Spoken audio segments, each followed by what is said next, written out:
De volta com o nosso Cena Pública e nós estamos recebendo aqui os convidados, Monalisa Soares, que é socióloga e também cientista política.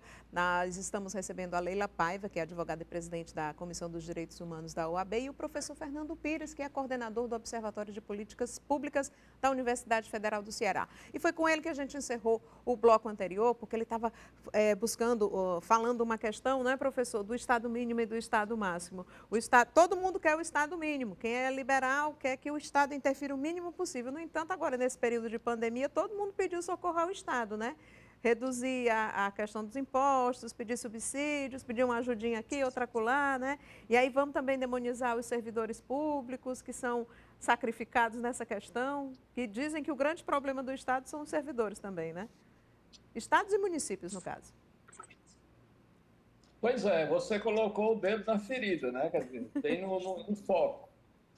Quem acha que o Estado, quem preconiza o Estado mínimo é justamente quem não precisa do Estado, né? Então, ele seria mínimo para essas pessoas e certamente elas consideram que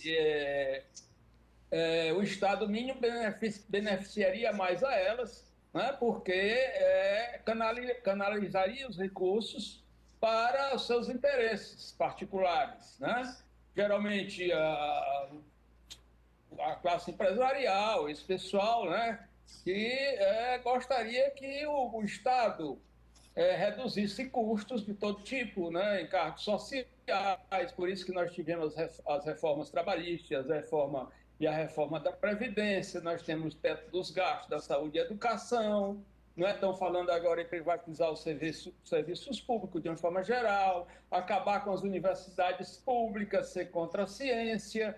Então, essas pessoas são, assim, de uma cegueira tão profunda que a gente fica totalmente, assim, achando que elas não têm uma visão de mundo, nem uma visão de sociedade, nem são patrióticas, né? Porque a pessoa que é patriota, ela preza pelo seu país, ela preza pela sua sociedade. Eu não posso me ver somente, né, como particular, como indivíduo, mas eu tenho que me ver como coletividade. Se a coletividade vai bem, eu também irei bem, não é? Então, eu acho que isso é um sentimento muito interessante e é um sentimento também que passa pelas religiões, né? É tão incoerente as religiões preconizar esse tipo de estado mínimo e, ao mesmo tempo, elas falarem sobre a vida, né? Eles falarem sobre salvação, etc. Quer dizer, não sou contra a religião, não é essa a questão. Estou falando mais como elas utilizam o discurso, né, para atender seus interesses, muitas vezes, de recursos, né, de enriquecimento e assim por diante, como a gente sabe. Uhum. Leila, como é que a gente pode ter um estado mínimo e explicar para uma pessoa que mora numa favela, numa comunidade, que não tem saneamento básico, que não tem calçamento, que não tem energia elétrica, que não tem água, que o Estado não vai interferir e não vai ajudar na melhoria da qualidade de vida dela, né? Dialogando muito com o que o professor coloca, na verdade, essas pessoas que ele fala assim, não precisam do Estado, essas pessoas todas precisam do Estado, né? Mesmo estando numa situação, né, economicamente mais favorável, elas precisam do Estado e elas querem sim que o Estado esteja a seu favor. Né? Na verdade, quando você diz assim, ela quer desviar, quando ela diz assim, não quero um Estado mínimo, não. Ela quer um Estado que só faça aquilo que o favorece, ou que favorece sua classe, né?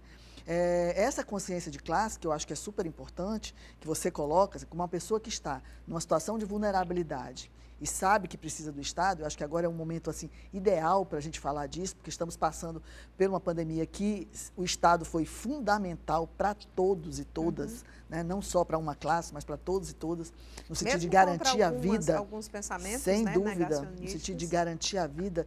Então, eu acho que para essas pessoas, claro, não tem o que dizer, elas têm sim que ter consciência de classe, elas têm que, num momento, por exemplo, como esse que nós estamos discutindo, que é de eleição, né, privilegiar um voto naquelas pessoas que se colocam a favor da maioria, né, da maioria da população, que a maioria da população é uma população que precisa do Estado cotidianamente, colocar um voto a favor daqueles que querem garantir os seus direitos individuais e coletivos, isso é importante afirmar. Então, eu acho que nesse momento de eleição, o mais importante é a gente desmistificar de que o Estado não é necessário, né, para todos e todas, ele é necessário para todos e todas, todo mundo, se você andou, se você vai à rua, se você dirigiu, você precisa do Estado, mas, claro, os dirigentes precisam estar mais atentos para aquela população que precisa mais que o Estado garanta a igualdade. Na verdade, quando a gente fala de um Estado eficaz, a gente fala de um Estado hoje que, pelo menos, reduza essa desigualdade no Brasil, que é assustadora. E que, claro, reverbera em Fortaleza, né? Nós estamos falando só de Fortaleza, estamos falando de um país que é desigual, que é muito desigual. Então, não tem como falar num dirigente que não olhe para essa realidade e tente, nas suas propostas, pelo menos, e na sua efetividade, claro, na atuação cotidiana, reduzir essa desigualdade. Eu acho que esse é o maior desafio de qualquer gestor. Monalisa, você como cientista política, acho que pode analisar essa questão aí das pessoas buscando esse Estado, buscando quem lute por eles, porque isso foi refletido exatamente na nova bancada da Câmara Municipal, né, na Câmara de Vereadores, onde inclusive a gente teve um mandato representado por 3 mulheres de movimentos sociais. Mandato coletivo, né? Mandato coletivo, né? A eleição do Legislativo, ela tem sempre esse caráter mais, a gente sempre espera mais representativo, não é? Porque, de fato, ele é mais diverso do que o Executivo, né? Onde, enfim, ele é mais segmentado, é uma eleição mais representativa, inclusive da diversidade que é a sociedade, né? A gente sempre espera isso. No caso dessa eleição, desse contexto, né, inclusive em nível nacional, a eleição dos legislativos, ela foi relativamente interessante, né? Ainda que tenha ocorrido o recrudescimento de determinadas forças conservadoras que vinham emergindo, num campo de outras forças progressistas, como a própria Leila falou, de mulheres, de negros e negras, né, pessoas trans, como vocês já mencionaram, né? Ou seja, de outras forças diversas, né? Porque eu acho que o grande tema da eleição do Legislativo e da política é um tema da representação. Ou seja, a sociedade ela é diversa, então a política precisa ser diversa, os espaços institucionais de representação tem que ser, né? Todo debate de gênero e política ou de raça e política é sobre isso, é sobre a representatividade, ela precisa ser diversa como a sociedade é. Né? Não dá para ser só um gênero, só uma raça, essa é a questão.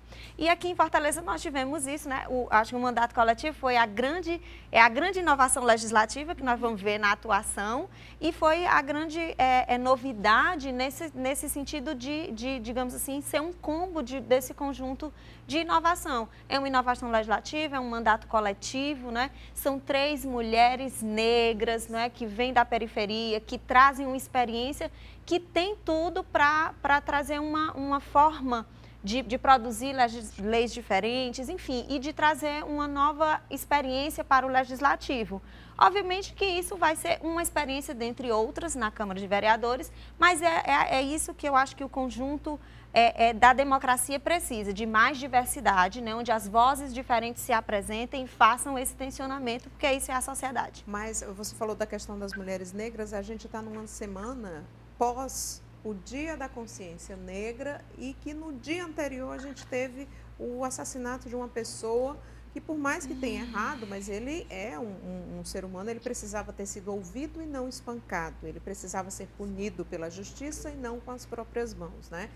Você como integrante aí da Comissão dos Direitos Humanos, Leila, essa é uma questão que ainda não resolvemos muito bem nesse país, né? Soraya, há dúvida, eu acho que assim, nesse momento, o importante é a gente pensar o quanto esse espírito fascista, né, essa apologia ao fascismo, ela acaba reforçando esse tipo de prática. Porque, veja, não é isolado. A gente teve lá, né, a gente teve ontem um caso de um advogado, a gente teve aqui, não é? As pessoas que foram se manifestar e foram terrivelmente, né, reprimidas pela polícia. Em né? Santa Catarina, a vereadora que foi eleita foi ameaçada de morte. morte. Então, assim, a gente tem que ver que esse espírito fascista, digamos assim, essa tentativa de retomada do fascismo, traz esse tipo de prática. Parece que as pessoas se sentem mais credenciadas para praticar esse tipo de irregularidade, de crime, né, de delito, e que vão sair impunes. Né, pelos discursos que tem ouvido. Pelos discursos, a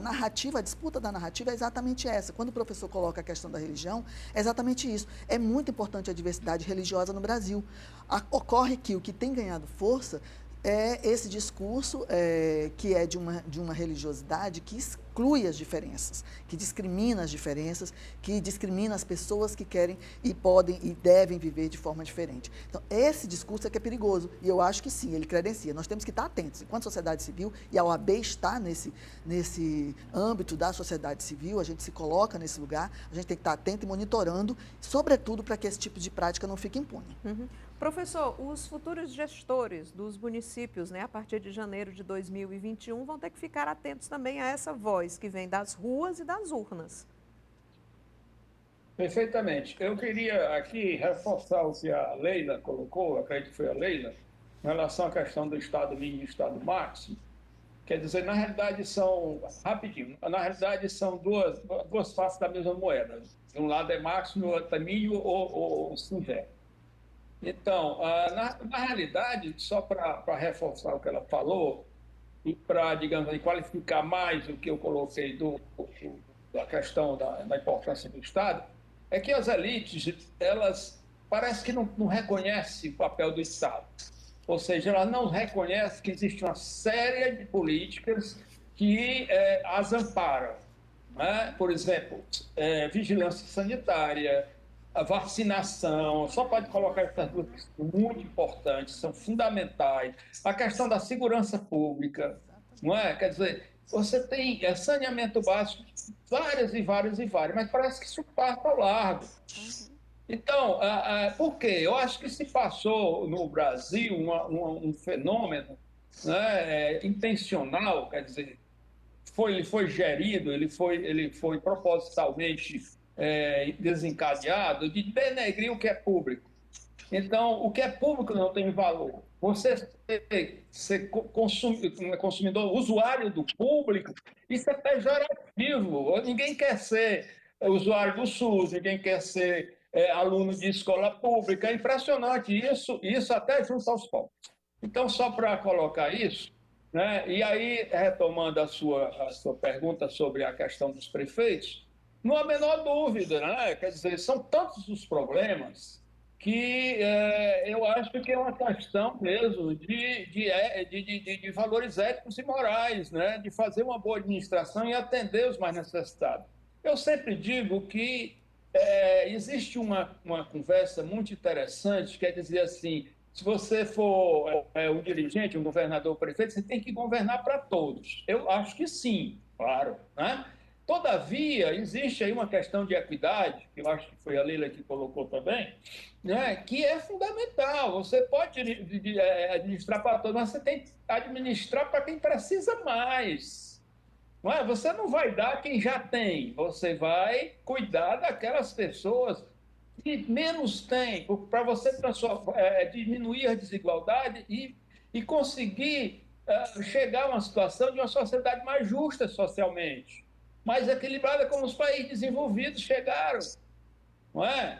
Com a diferença de renda, de tudo, né? Eu não estou fazendo apologia, os países desenvolvidos eles têm uma série de problemas, mas isso eles conseguiram incluir as pessoas, pelo menos em termos de renda, não é? Embora o empobrecimento tenha aumentado lá. Então, eu acho que os prefeitos eles têm uma responsabilidade muito grande, não é? E essas eleições agora, é isso que eu queria tocar aqui, eu acho que foi interessante, porque ela mostrou, quer dizer, ela mostra, assim, uma pseudo-ambiguidade, porque ao mesmo tempo em que você vê uma derrota do bolsonarismo, você vê os partidos altamente neoliberais, que só querem que o Bolsonaro acabe com tudo que for de políticas de Estado, tudo políticas sociais, políticas públicas, políticas de proteção social, universidade pública, se fortalecerem. Que os fisiologistas do Centrão, quem foi que ganhou, quem foi que melhorou, de certa forma,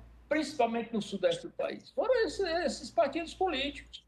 Por outro lado, o Nordeste ainda continua sendo um reduto resistente, certo? É esse avanço desse centrão e esse avanço da direita, certo? E foi muito interessante isso, porque, por exemplo, queiramos ou não, o centro-esquerda no Ceará se deu bem, porque é centro-esquerda, né? Se a gente for fazer uma tipologia dos partidos é complicado, mas, de certa forma, sim. Não né? são centro nem Então, são esquerdas puros. Não são centros nem esquerdas Então, puros, né, professor? isso mostra que há um certo progressismo, né? Nas administrações. Mas Professor, precisa se fazer uma análise mais aprofundada disso. eu vou pedir então a Mona Lisa, como cientista política, né, que ela me fale sobre essa questão. Tem gente que se elege com 1/3 da população apoiando, né, e quer governar para o país inteiro. O professor disse, você tem que governar para o país, para o município, para o seu estado inteiro. Mas tem gente que se elege querendo governar somente para aquela turminha ali, né? Não, a minha panelinha é essa daqui, então o que a minha panelinha quiser é o que eu vou fazer.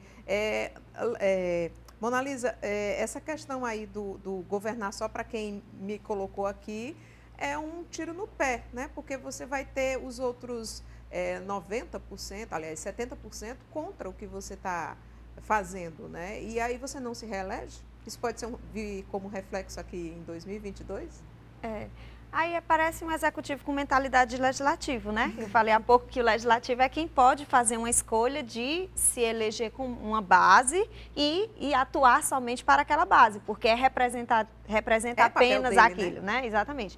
O executivo não, o executivo gera uma máquina pública, recursos públicos que são, todos nós pagamos tributos, enfim, todos nós, quem votou, quem não votou, enfim, toda a sociedade contribui, né, com a coisa pública. Então, a coisa pública gerida por esse ente, que é o executivo, né, deve, enfim, ter os retornos. Agora, sim, do ponto de vista da forma como se faz a política, ela é uma nova lógica, né, principalmente característica desses populistas que emergiram mais recentemente, e tem uma lógica da ideia disso, né, uma sociedade dividida em terços, digamos assim, né, onde há 2/3 muito polarizados, 1/3 para um lado, 1/3 para o outro, e você tem aí um outro terço que poderia migrar para um lado ou para o outro. E esses populistas, eles geralmente jogam com essa ideia de que esse terço pode voltar para o colo deles a despeito de qualquer absurdo que eles possam fazer, né? E eu acho que esse ano a gente viu um pouco disso. As pesquisas, as pessoas ficam muito impressionadas quando são as pesquisas de opinião, que a despeito de muitos equívocos, inclusive, né? Assim, acho que não é mais nenhum problema dizer que o presidente se equivocou enormemente na condição da pandemia, pelos níveis todos aí. Ontem mesmo saiu matéria que vão se vencer mais de 6 milhões. Um número maior, né, de testes para a Covid do que foi feito. Exatamente. Né? Foram feitos 5 milhões de testes, 6 milhões e meio vão vencer em janeiro. Exatamente. Então, e tem gente buscando e fazendo esse teste pago, né? Se tem teste disponível gratuitamente. E um teste que vai vencer, assim, entre dezembro e janeiro. Então, assim, isso é um dado muito drástico do ponto de vista da gestão pública, num momento de pandemia, que é um momento de urgência, enfim. Então, assim, isso é um dado muito sério, muito severo, não é?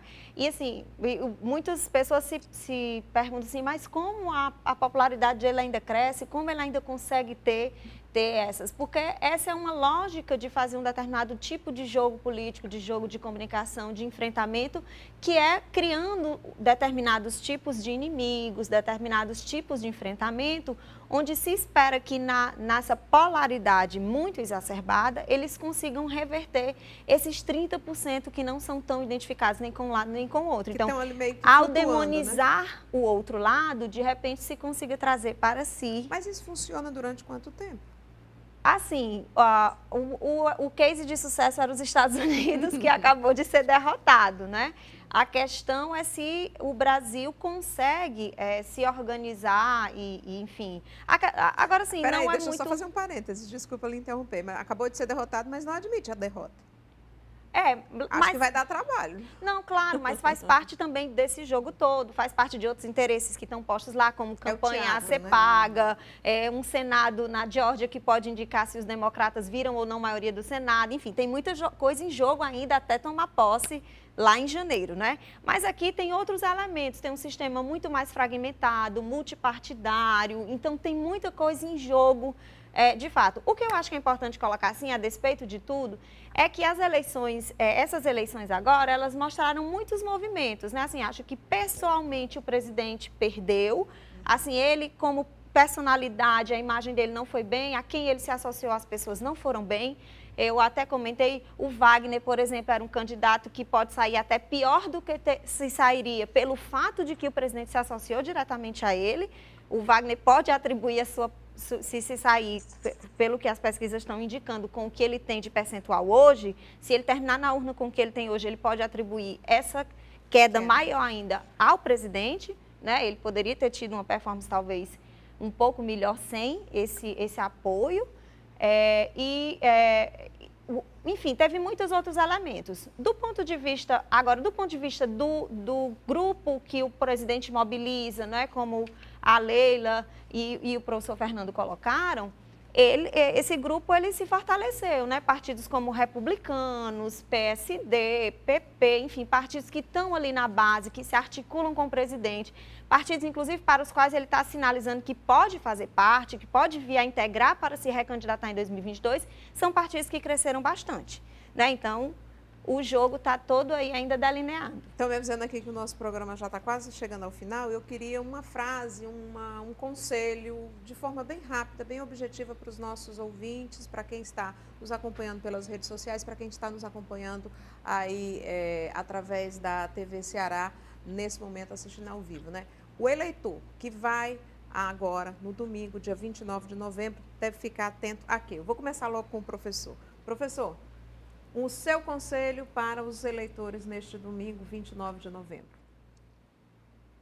Bom, né, dar conselho é um negócio, mas eu diria o seguinte, que observe qual o candidato que vai dar maior importância à vida, principalmente à vida de quem mais precisa preservá-la. Ou preservá-la no sentido, todo mundo precisa preservar a vida, mas proteger a vida de quem é mais vulnerável. Então, veja qual é esse candidato. Qual é o candidato que vai fazer mais pelas pessoas que estão mais vulneráveis. Tá certo. Leila, você como presidente da Comissão de Direitos Humanos, o que diria para o eleitor que vai às urnas agora, né? Nós temos duas, além de Fortaleza, nós temos Caucaia também, que vai ter eleição em segundo turno aqui no estado do Ceará. Então, o que é que esse eleitor que vai ter a oportunidade de escolher entre dois candidatos, né? O que é que ele deve ficar atento? Eu acho que é um candidato que garanta seus direitos, é a primeira coisa, né? Os candidatos que garantem os meus direitos, isso é importante, não adianta fugir disso, todos os direitos.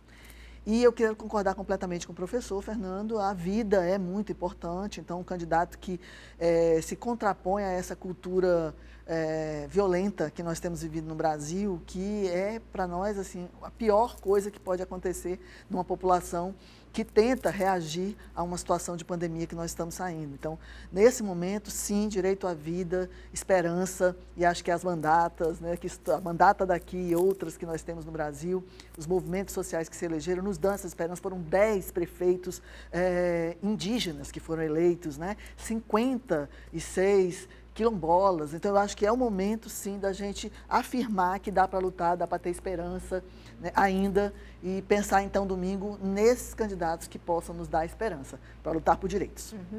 Mona Lisa, conscientemente olhando para a câmera, né, e olhando aí para os nossos eleitores e o nosso público que está acompanhando a cena pública, na hora de apertar lá, escolher o candidato, o que é que o eleitor tem que pensar, né? Porque muita gente está, opa, peraí, porque o meu auxílio emergencial, porque ano que vem, então a gente não sabe nem até o que é que vai acontecer ano que vem, porque a gente começou o ano de 2020 aqui, todo mundo cheio de esperança, não, 2020 é um número redondo, 2020 vai ser um ano maravilhoso.